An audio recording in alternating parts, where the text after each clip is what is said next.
الحمدللہ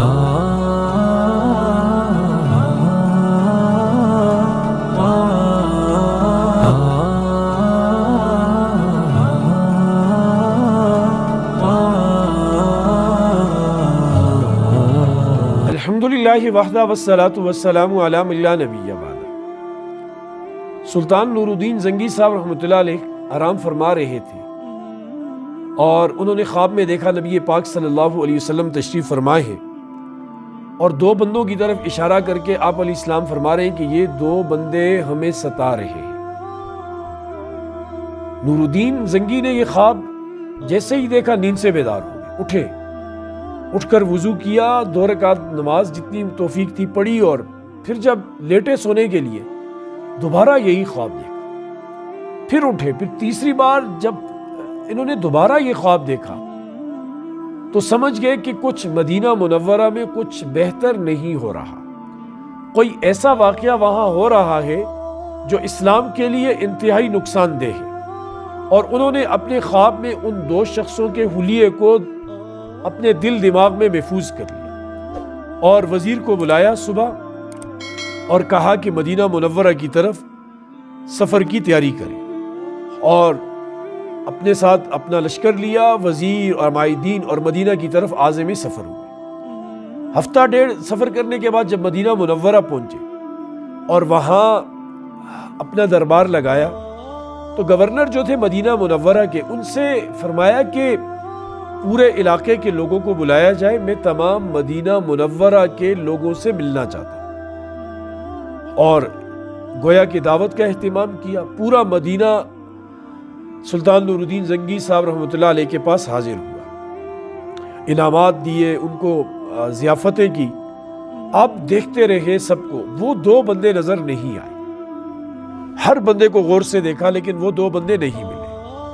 تو گورنر کو بلایا مدینہ منورہ کے اور اس سے فرمایا کہ کوئی بندہ رہ تو نہیں گیا جس کو ہم نے نہ دیکھا؟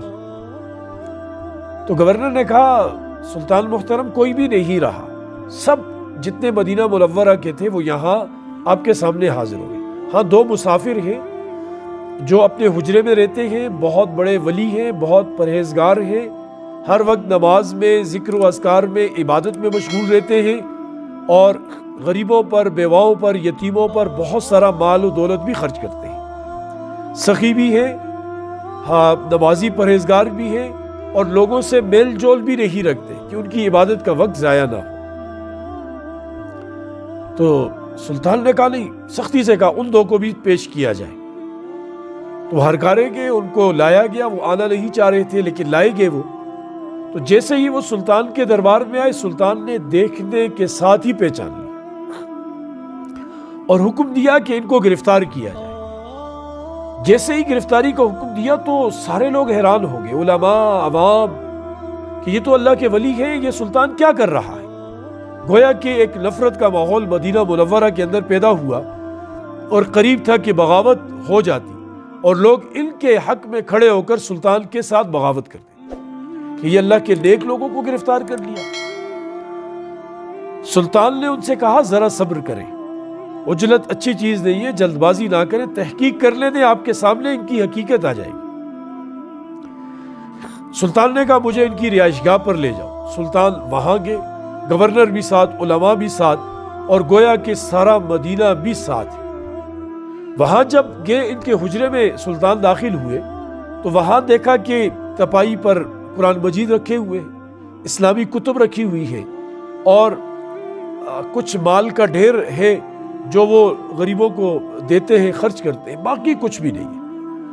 سلطان ڈھونڈ رہا ہے، لوگ پوچھ رہے ہیں سلطان آپ کیا دیکھنا چاہتے ہیں، لیکن سلطان کسی سے بات نہیں کر رہے۔ وہ حجرے کی چٹائیاں اٹھائی اور ایک تحقیقی تفتیشی نگاہ ہر جگہ ڈال رہے، تو کونے پر ایک پتھر دیکھا جو مٹی سے تھوڑا سرکا ہوا تھا۔ سلطان نے کہا اس پتھر کو اٹھاؤ، اسے اٹھایا گیا، مٹی ہٹائی گئی تو نیچے سے سرنگ نکل آئی، وہ سرنگ جو انہوں نے اپنے حجرے سے بنائی تھی، اور وہ سرنگ سیدھے روضہ رسول صلی اللہ علیہ وسلم تک پہنچی ہوئی تھی۔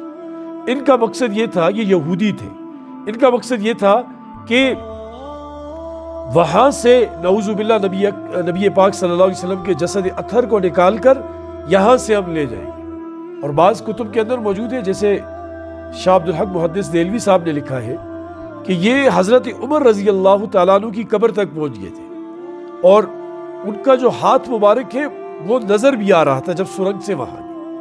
یہ دن کو عبادت کا ڈھونگ رچاتے اور رات کو کھدائی کرتے، مشکیزوں کے اندر مٹی بھر کر لے جا کر دور پھینکتے۔ ان کا یہ برا ارادہ، بری نیت تھی، لیکن اللہ پاک نہ چاہیں تو کوئی کچھ نہیں کر سکتا۔ اللہ پاک نے نبی پاک صلی اللہ علیہ وسلم کی عزت، عصمت، جسد کو محفوظ کیا اور یوں ان ظالموں کو بے نقاب کیا۔ اور پھر جب سلطان نے لوگوں کو یوں اپنا خواب کا بتایا، اپنے خواب کا ذکر کیا، حضور پاک صلی اللہ علیہ وسلم کا تذکرہ بتایا کہ حضور نے مجھے یہ ارشاد فرمایا ہے، تو سلطان کی عزت، ان کا مرتبہ لوگوں کی نگاہ میں اور بڑھ گیا، اور انہیں مدینہ منورہ کے چوک میں ان دونوں ظالموں کو وہاں ان کے سر قلم کرنے کا حکم دیا اور سزائے موت دے دی۔ تو یوں اللہ پاک نے اپنے نبی پاک صلی اللہ علیہ وسلم کی حفاظت کی۔ اللہ ہمیں سمجھ کی توفیق۔